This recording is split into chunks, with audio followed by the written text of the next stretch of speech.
Hello for today's video guys. Mamili ta og mower kay nagrasyahan lagi pud ta sa atong pag-vlog. So ato pong ipalit og gamit nga ato po pirming magamit og makita og dako po tabang ni sa balay kay naamantay mga Carabao grass nga magsig panubo labi na karunting ulan. So nakauna-una ko nga mo palit ko ani. So lipay kita diha o kay murag di na jud mahago atong kamot na nilampas. Kay kung ito pong gunting akong gigamit pamaulan tag maayo kay sige lang gunting. So kini nagpasalamat ko ani ni Inco kay portable po kay siya. Dayon handy po kayo. So kini di ay di battery ni siya. So ang pakapin ani isa ka battery ra jud. So naa po sila baligya ani nga spare nga battery tag 1.3 daw to pero mas kusog-kusog na to og power.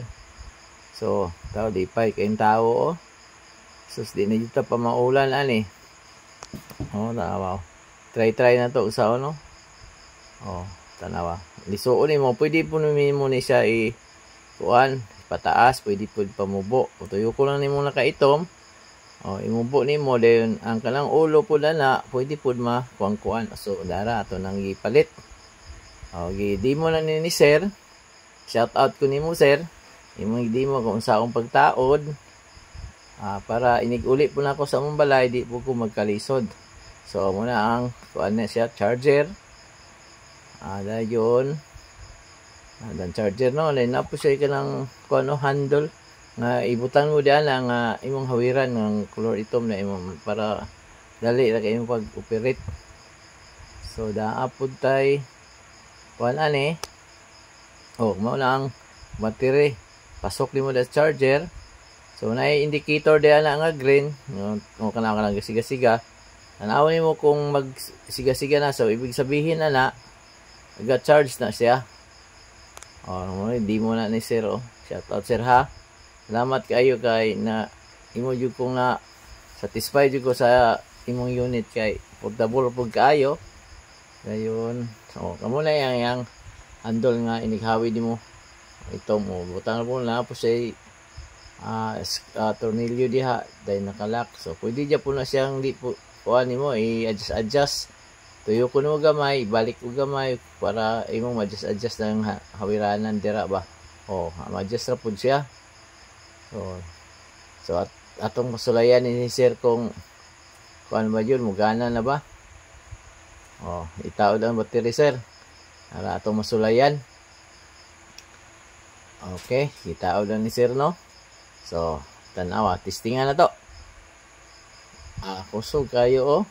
So, dako jud kay ni katabang 1,333 amang. Karan. Kay siya bugat. Okay ra jud kayo. Handi ra jud kayo siya.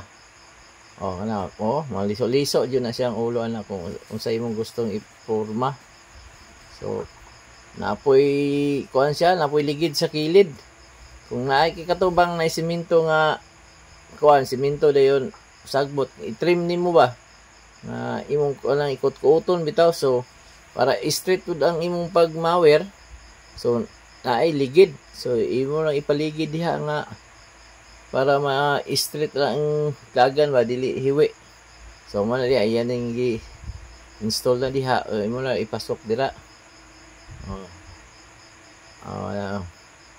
Pasok-sok mo na diha para guide mo, guide na siya para dili mahiwi ang imong trabaho.